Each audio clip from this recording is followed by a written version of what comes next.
can get this. We can do this in 2 All hours. right. We can. I want to do it in And an we hour are and a half, on it. if I'm honest. I've not had any dinner. Okay, we're in. 3. Oh, where have you gone?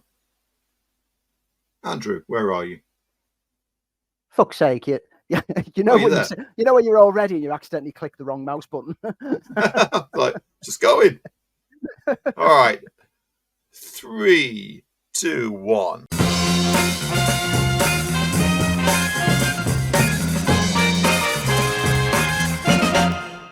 We're going back to 1992 for Francis Ford Coppola's grand guignol of a movie. That is Bram Stoker's Dracula. Dive, dive, dive. It's all happening at once. Bram Stoker's Dracula starred Gary Oldman as Count Dracula, Winona Ryder, Anthony Hopkins, Keanu Reeves.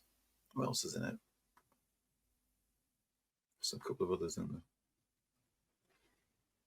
Yeah, there's more cast in there. Sadie Frost, Monica Bellucci, Carrie Elwes, in what was at the time actually a stunning film, which reinvented the character of Dracula for a new audience. And interestingly enough, this is one of the first films that I reviewed, having gone to the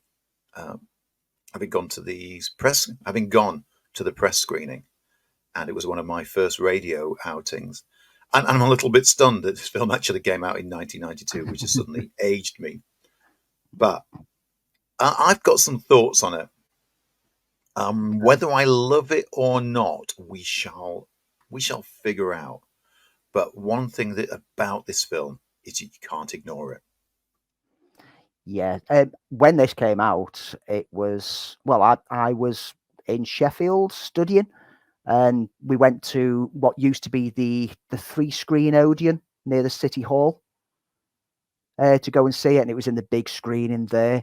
And I'm a big fan of the novel of Dracula, and this was promoted all the way through the marketing of it as this was going to be the faithful adaptation. This is Bram Stoker's Dracula. All those other Draculas were just were trying to be it, but they changed too much. And this is true.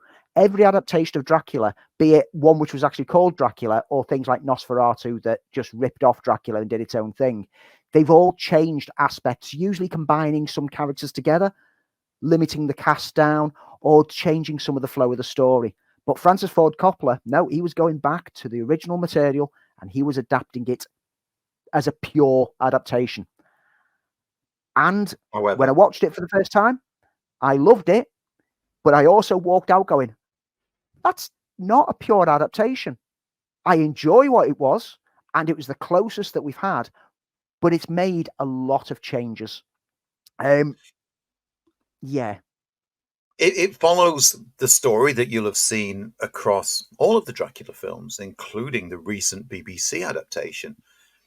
The centuries-old vampire, Count Dracula, reawakened in Transylvania, comes to England to seduce his barrister Jonathan Harker's fiancée, Mina, and therefore inflict horror and terror in Great Britain. Mm. However, whereas the book, it is the horror, it is the terror. Dracula is not a redeemable character. He is not a nice character. Everything he does is because he wants to seduce and drink blood. But Coppola decided to give some additional depth to Dracula. And so he merged it with the history of Vlad the Impaler, and had it that Vlad the Impaler renounced God after his wife had thrown herself out of the tower thinking he was dead at war, and he returned to find her dead. Renounced God, because how could God let this happen? That's how he became a vampire, how he became Dracula the Immortal. And then Winona Ryder's... why have I forgotten her name? Mina Harker. Winona Ryder's Mina Harker is a reincarnation of that lost wife, and so Dracula falls in love with her and wants to take her, and it's all romance, and it goes for the love story approach. And that's the bit that I wasn't too sure of when I first watched it, because I felt it was unnecessary. And I don't want Dracula to be humanized. I want Dracula to be that otherworldly undead menace and just completely irredeemable. It shouldn't have that. And in doing it, Coppola also had to balance things out, change one of the other key characters. And that other key character is the character of Van Helsing, who now has gone from being, in the books and every interpretation that we've ever seen, a very charming, a fatherly, a protective, a pure, like, soul kind of character. He's now got an edge to him of darkness. And I don't think Van Helsing quite works with that. But it was necessary because he's given some light to Dracula. They're the two key changes that jarred against me when I was watching this for the first time. It had an interesting development process. Winona Ryder initially brought the script written by James V. Hart to Coppola. The director had agreed to meet her so they could clear the air after she pulled out of The Godfather Part 3, which caused production delays on the films and led to the belief that Coppola disliked her. When Coppola saw the script, his eyes lit up, and she suggested that if you have a chance, read this. I actually handed it over to him, and he was intrigued from the get-go, and went about with a huge casting list, and landed on, at that point, a very young and still not a big star, Gary Oldman. And I think if anything stands out about this film, it has to be the bravado performance by Gary Oldman. The look and style of Dracula, I think, has become more iconic than the film itself. Yeah. The whole look and style of the whole film is an absolute splendor to behold. Every aspect of the filming techniques used to present an otherworldly feel, the movement of shadows on the walls, the elaborate costumes. Coppola wanted something that was going to look different, and he got artists to storyboard the whole film before it went into production.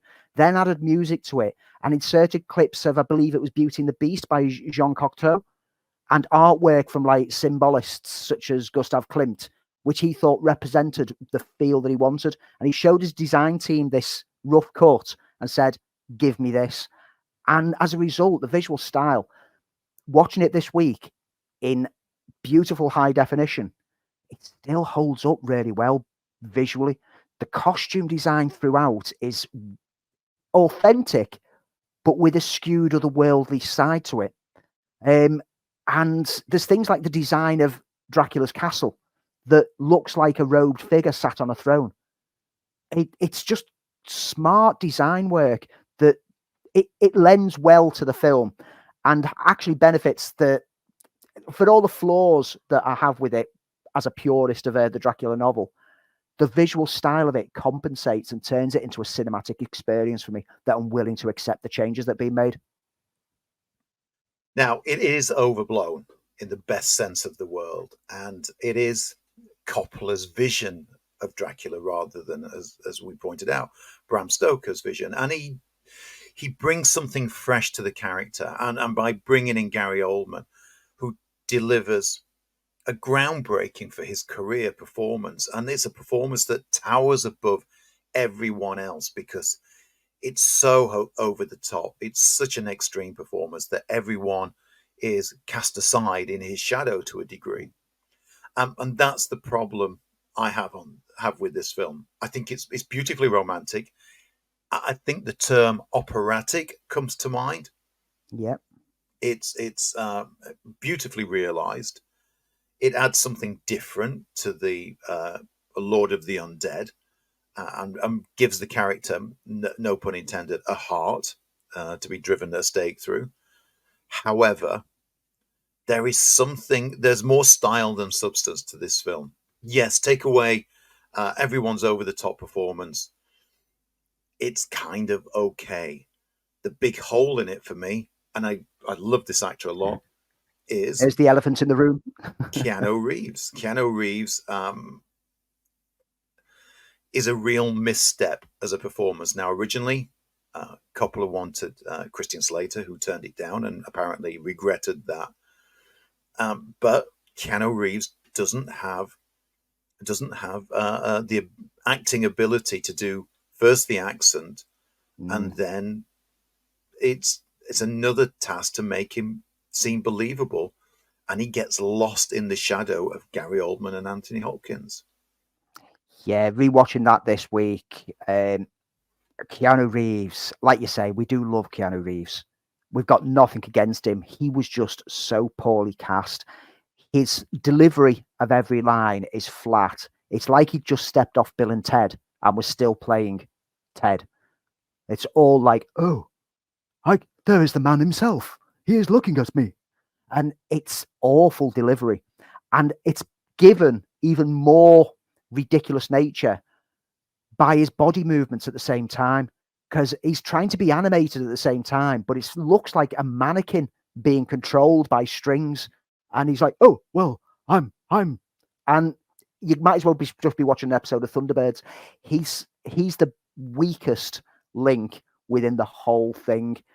And as one of the key characters, particularly in the first act, it almost damages the film in such a degree that you worry whether it can actually get over it. But thankfully, because of how much the Oldman was putting in on the other side of it, the first act of the film becomes all Oldman's showboating and crawling up walls backwards kind of approach that just keeps that interest in there.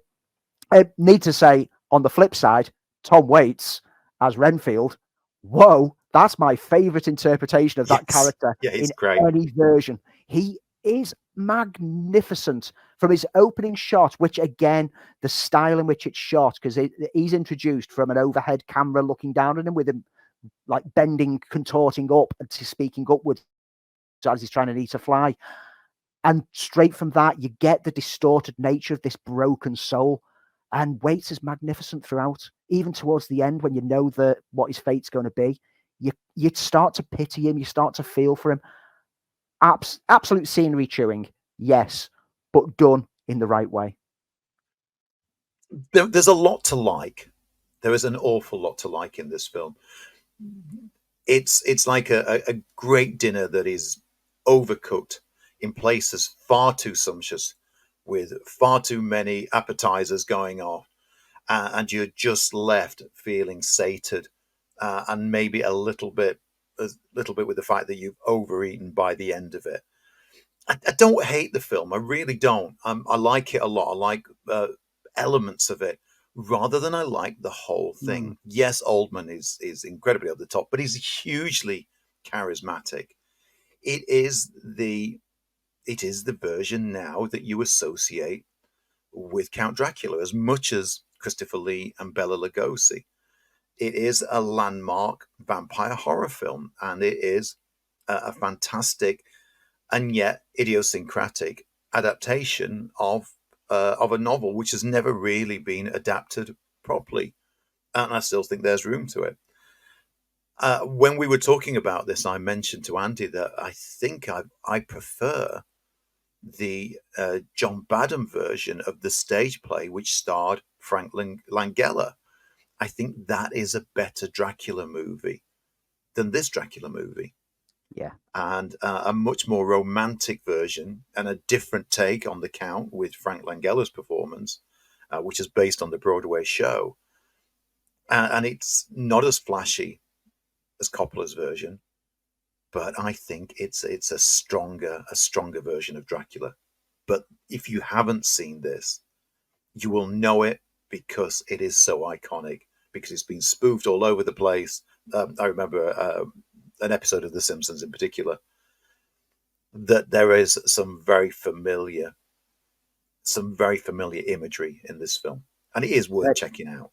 I want to do a quick mention as well to one character of this film, which is the music score by Dracula, which is it's one of those scores that I picked up as soon as I'd finished watching the film. I went straight to the shop to buy the soundtrack because it's such sweeping, majestic music that underscores every current and every ebb throughout it and helps carry the film through, even during the kind of saggy middle act.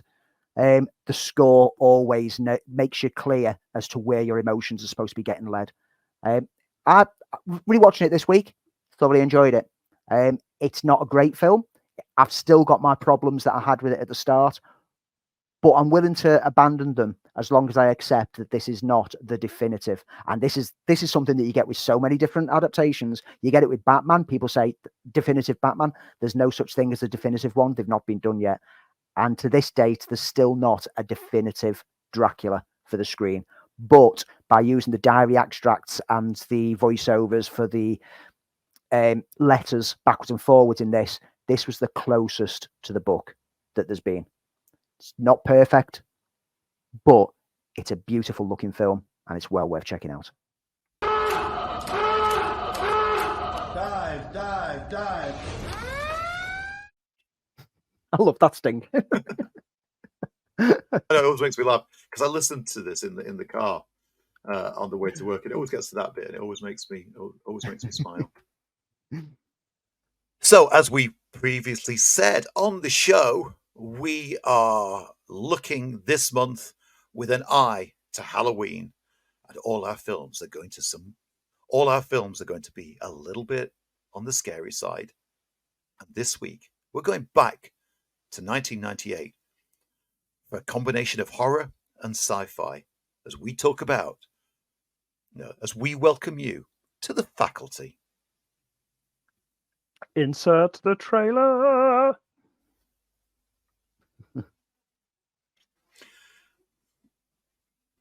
Directed by Robert Rodriguez. Yippee-doo. Directed by Robert Rodriguez. With a screenplay by Scream's Kevin Williamson. The film starred Josh Hartnett, Elijah Wood, Jordana Brewster, Clea Duvall, Laura Harris, Salma Hayek. Came out in December 1998. It didn't do well, did it, when it came out? I mean, it made back its money because it was a budget of 15 million and it finished on 63. But compared to other films of that time, it was considered underperformed. Yeah. It was Rodriguez's first studio film.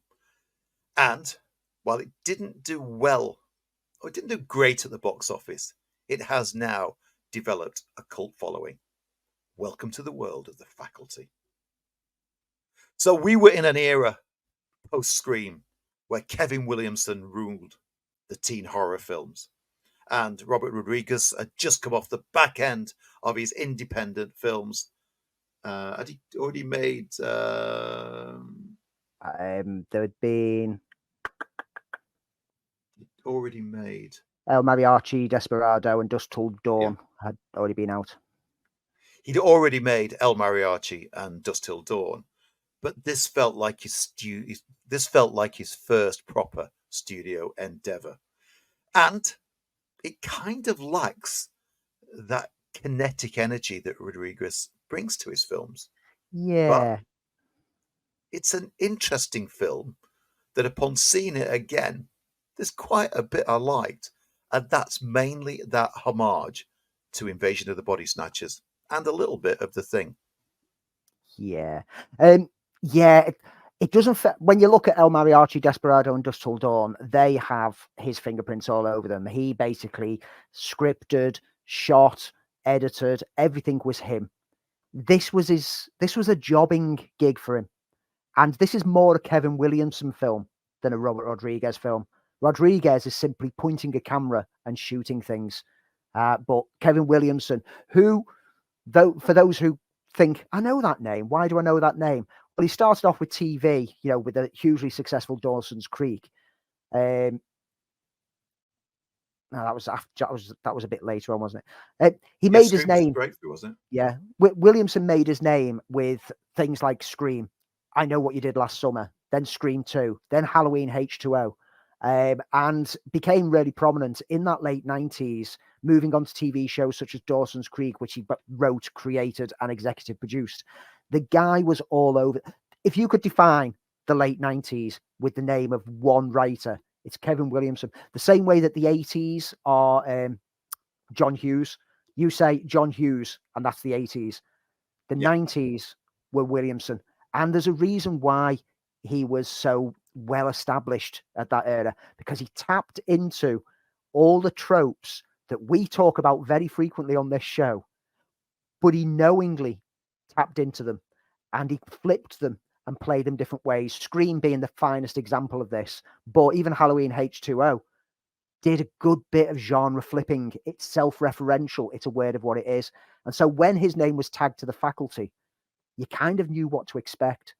And as Lee said, it's a teen version. It's a teen high school version of Invasion of the Body Snatchers. And it knows it because it references it halfway through the film with a line of, "Where's the pod, people?" Yeah, to the students of Harrington High, the principal and the teachers have always been, shall we say, a little bit odd. But lately, they've been behaving in a mostly alien kind of way, as they've been controlled by otherworldly parasites. The faculty tried to infect students one by one, but cheerleader Delilah, played by Jordana Brewster, football player Stan by Sean Hatosi, and drug dealer Zeke, Josh Harnett, as well as the new girl Mary Beth, Laura Harris, team up with some of their other classmates to fight back against these parasitic alien invaders. It's a lot of fun. It doesn't feel like a Robert Rodriguez film, but you know what? I quite like it. It's not great, but I do like it.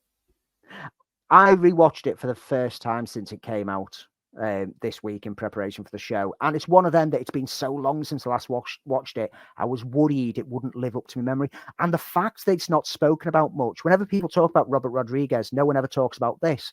And over the years, I've kind of convinced myself that maybe it was bad. And that's why no one talks about it. But I think I'm going to start a movement now to talk about this film as much as possible, because I think everyone should watch this film, because it is, like you say, it's fun. It didn't do great at the box office because I think we were getting to the burnout phase of this kind of film. This self-referential teen horror was kind of becoming a bit too cliche. Yeah, it's a little bit meta, isn't it? As you said, there's the line actually from Invasion of the Body Snatchers. And it's got a great cast across it. It's the cast, you're looking at Salma Hayek's in there. Only a minor role, but of course she was, because at that point in time, she was Rodriguez's muse. Famke Janssen, Robert Patrick, like you say, there was Laura Harris, Clea Duvall, absolutely brilliant in this. Although her character, who's the goth girl, does suffer from that thing that I hate, when by the end of the film, the goth girl takes off her makeup so she can be really beautiful like the other girls. And I'm fine with the way that Williamson kind of plays the cliches, because normally he plays them in a referential, nodding kind of way, but this feels as bad as Breakfast Club for how they did exactly the same thing. It was the teen girl to princess trope, teen nerdy girl to princess trope. But you look at the young cast in this, and Josh Hartnett. I mean, he was on a rise at this point, and then he's another one who should have gone to such superstardom. But I think, when you then tag yourself onto a Michael Bay film and ruin your career, you're not going to go anywhere after there. But he's great in this as the drug dealer. He's not a particularly likable character, but you grow to like him. Elijah Wood feels awkward, but in the right way. He's the awkward, nerdy character. Just all that thought, and it's just my phone. Sorry, ready. And Elijah Wood as Casey, the nerdy character of the group. And what I like about this is it plays those tropes of people from all the different sections of the school society kind of have to come together and bond and see past each other's differences to work to stop this menace. It's pure fun. Laura Harris. Oh, I forgot she was in this. She Yeah, is she was great in it. magnificent as Mary Beth. I mean, she went on to be and think that she went on to wow in films such as Severance or as Daisy Adair in the Dead Like Me series, which was one of my favorite shows of the early 2000s.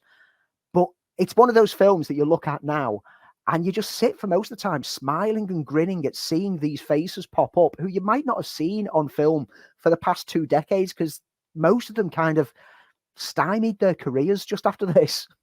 Except for obviously Elijah Wood, who had the biggest career move of anyone straight after this, because he finished on this while this film got released whilst he was becoming a Hobbit. Yeah, it fills out that kind of play on the typical high school social horror movies, which were kind of prevalent at the time, but it's done with some great effects. Some really clever dialogue, which you would expect from Kevin Williamson. The interplay between all the characters is smart. The action sequences are good. It doesn't feel like a Robert Rodriguez film, but you know what?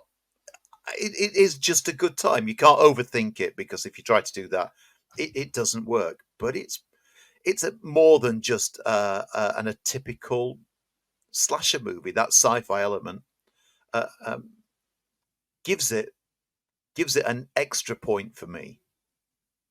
Yeah, it doesn't rely on jump scares, which is nice. It relies on a bit of an unnerving terror in a close environment. You could even we've said body snatchers, but you could even draw the comparisons to The Thing and just use the school as the isolated Antarctic outpost that they're trapped in, and they need to stop the contagion from getting out of there. Everyone seems to be having fun in there, and like you say, the effects are good. They look a bit wobbly around the edges, but even when they're wobbly around the edges, it's done in a way that you kind of go, you know what, that kind of works for what this film is.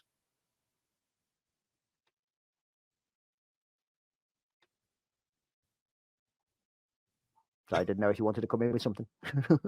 Hang on just a second.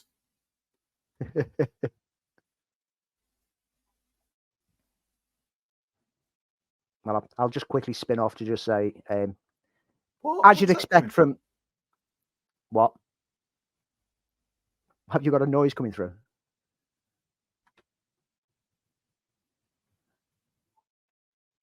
Just give me a second, Andy. I've just got weird music playing from somewhere. We got a window open in the background. I have no idea where. Very bizarre. You still there? I'm still here, yeah. It got really quiet. It must be I think it's my headphones. Another thing that oh, that's it. Have you found it? Have you sorted? Yeah, sorry. iTunes kicked in. Just iTunes kicked in mysteriously. I was like listening to. I'm thinking I can hear music. Is it in my head? Sorry, just go back. Just as I was about to spin off. Just as I was about to spin off to just say and as you'd expect from other films of this era, these teen slasher genre, the music in this, it's actually, I mean, it's of the age, but it's a fun load of tracks that you just can't help but go, oh, remember this track? This is a nostalgia berry of a film, because you've got The Kids Aren't All Right by The Offspring in there. You've got the remixes of Another Brick in the Wall Part 2, Class of 99. You got Soul Asylum's cover version of School's Out.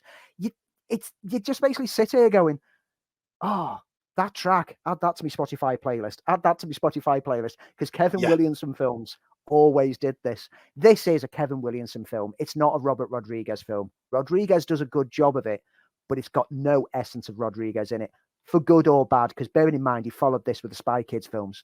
I think this was the last good Rodriguez film that we could be really, really happy with. But I've got to say, I think we genuinely like it. It's not great. Oh, yeah. But if you want to kill 90 minutes of your time with an enjoyable horror sci-fi romp, then give it a go.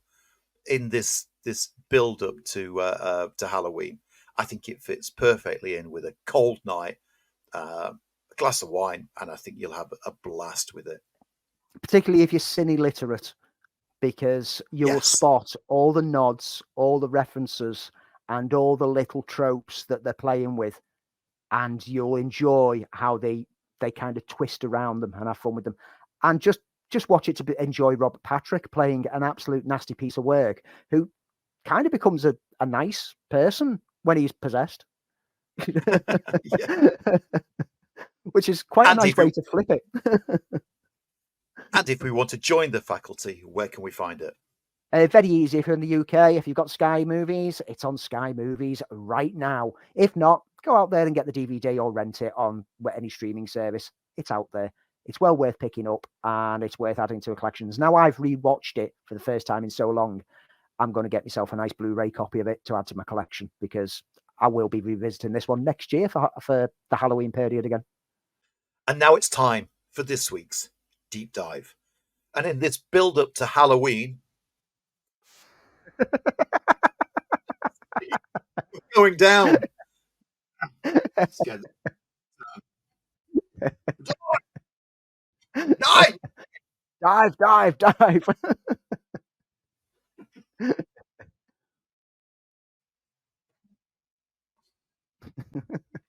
In this build-up to Halloween, we're covering some of the scariest movies of all time.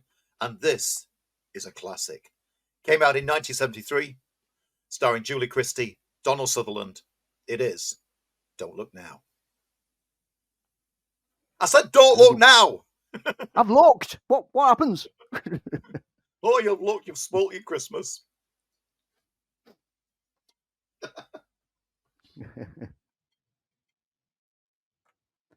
Another film from my year of birth. Was it? Oh, yeah. Didn't we mention that on your year of births? All right, let's go back. Directed by Nicholas Roeg. An adaptation from the 1971 short story by Daphne du Maurier. Julie Christie and Donald Sutherland portray Laura and John Baxter, a married couple who travel to Venice following the death of their daughter. John is an architect and accepts a commission to restore a church. While in Venice, they have strange encounters. Firstly, with two sisters, one of whom claims to be a clairvoyant and informs them that their daughter is trying to contact them and warn them of danger. John dismisses this and then starts to experience strange and odd sightings. This is a horror film? Yes. It's a very grown-up film. This is a time back in the 70s where films weren't made for a teenage or children's audience. This was made for grown-ups. It has a controversial sex scene between Christie and Nicholas Roeg. It is an exploration of grief and the Christie effects. Sutherland. Who did I say? Nicholas Christie and Roeg. Roeg. Directors. Well, they were as friends. well.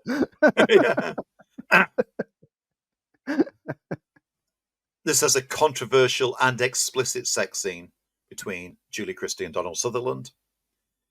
It is innovative. If you know Nicholas Roeg's work from, say, The Man Who Fell to Earth, he had an incredible editing style.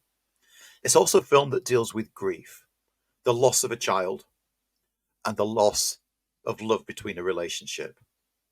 It also has some imagery that, to be honest, will scare you to death. This is a film that has grown in reputation. This is a film that's considered a classic and one of the best British horror films. Andy. Yeah. I must have been about 19 or 20 when I first stumbled upon this. I think it was a late night Channel 4 broadcast that I'd watched. And I'd never heard of it, but it was just one of them that I always tuned into the late night films because, being a student, you've got nothing else to do. And I was stunned, but wow, cat just jumped at me. I was You wearing your stunned 3D by glasses? I was stunned by how intense, and it kind of felt claustrophobic throughout it. There was a building, rising tension, and unnerving energy throughout it. And it's how well it deftly utilizes some of the tropes of horror, some of the jumps, some of the shocks, some of the lensing, in order to tell what effectively is just a muse on grief muse on grief. It's such a powerful story. It's adapted from the book, but it takes a slightly different approach in the book. It is remarkably faithful to the book, but the approach that Rogue chose to take to focus on that impact of grief on the relationship was such a smart choice. The book started the tale with them. They've recently lost their daughter to meningitis and then go to Venice for a holiday. But Rogue instead chooses to have the daughter die by misadventure. She falls into a lake near their home and drowns. And that's a perfect use of foreshadowing and precognition, as John, played by Sutherland, senses something is wrong. And it showcases his slight psychic energies and psychic abilities that are picked up by the psychics that they encounter in Venice, and starts to build the sense that something's not right throughout. And it's through Sutherland's actions throughout his experiences in Venice that it works so well, because it's through him that we start to sense that something is unnervingly not right within Venice. There's the constant associations with water. You mentioned the drowning of the little girl right in the beginning. The fact that a glass gets knocked over. The fact that we go to Venice. There is this sense that it maintains a presence throughout the film. Otherwise, you're going to get just a truly good gothic ghost story. It's that exploration of grief, an exploration of a marriage trying to refocus itself, and the nightmare of this serial killer that is hunting in Venice. There's the use of color, the color red. Laura, the little girl, wears a red coat, and that establishes an association as John keeps catching glimpses of what appears to be a child. Excuse me. What appears to be a child wearing a similar red coat.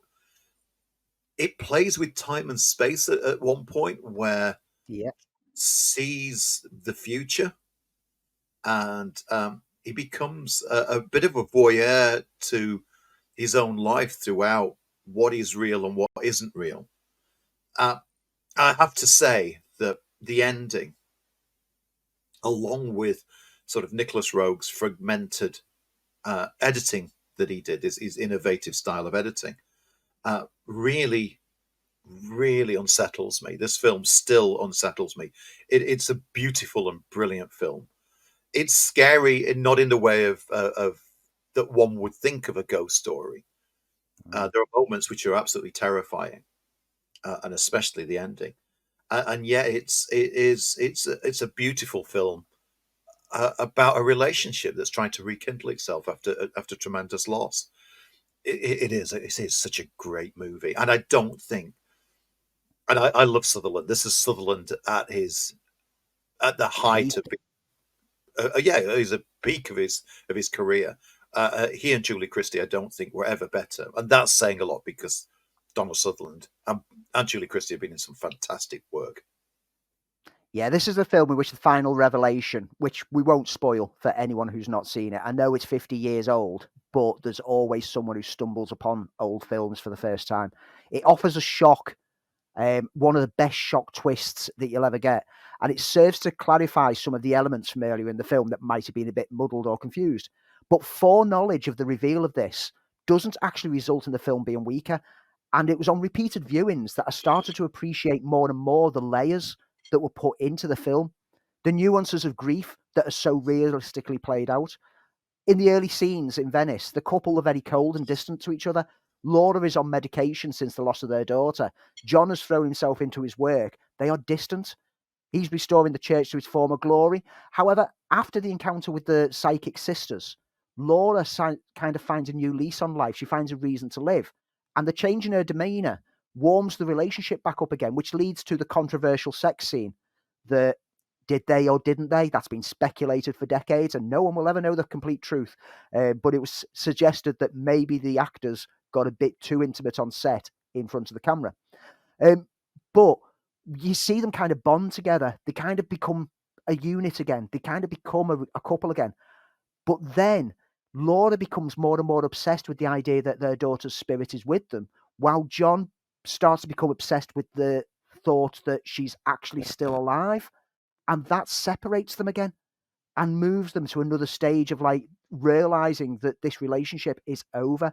Grief of the loss of a child has destroyed their relationship, and they'll never be able to recover it fully. And this is a theme that it really hits hard. It really hits quite close to home at times, because me and my wife lost a child. Our first child was lost, and we were told at the time that so many couples after the loss of their child separate, and that's shown in this. Now, me and my wife, we've been together ever since, and we've actually grown stronger and stronger over the years. But I can understand how grief can make you. It makes you almost blame the other person when it's not their fault, because you don't know how to accept the loss of a child. No parent should ever bury their child, and that's what leads to this kind of breakdown of relationships.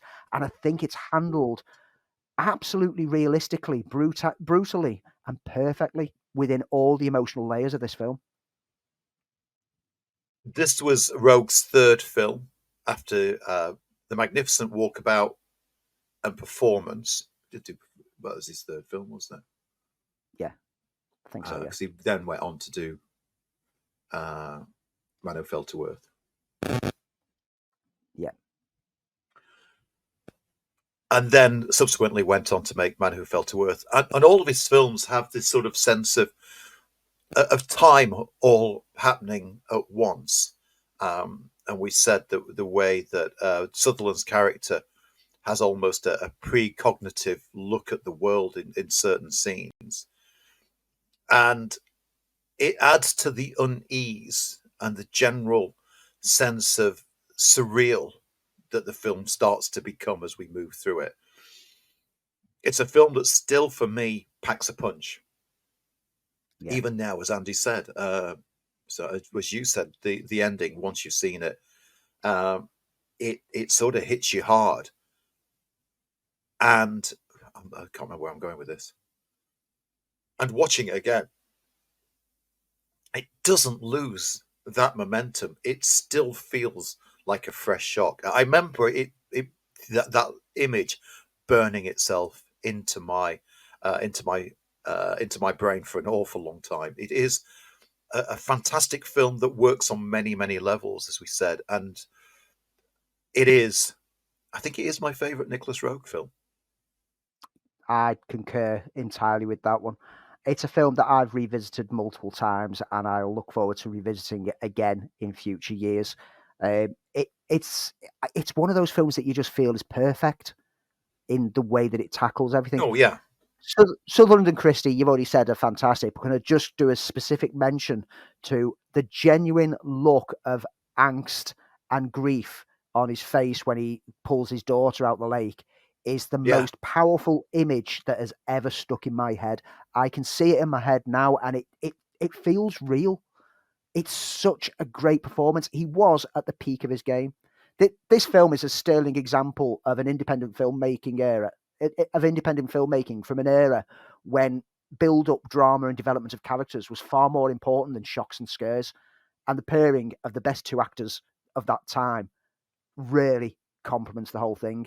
It's a stunning portrayal of grief with a supernatural edge to it, and it deservedly it deserves to be part of everyone's film collection. We don't often use the word masterpiece, but in this particular case, I think Don't Look Now is a masterpiece of filmmaking. It's a horror film. It's a psychological thriller. It's a ghost story. It's a film about loss. It's a film about love. If you've not seen it, I highly suggest you go out and watch it. Andy, if you want to watch it, where can you find Don't Look Now? It's on a few services at the moment. I think Studio Canal have it. It's on ITVX, and It landed on BBC last week, so this is perfect timing for us to cover it on the show because it's on iPlayer right now. So if you're in the UK, get on BBC iPlayer, treat yourself to this film.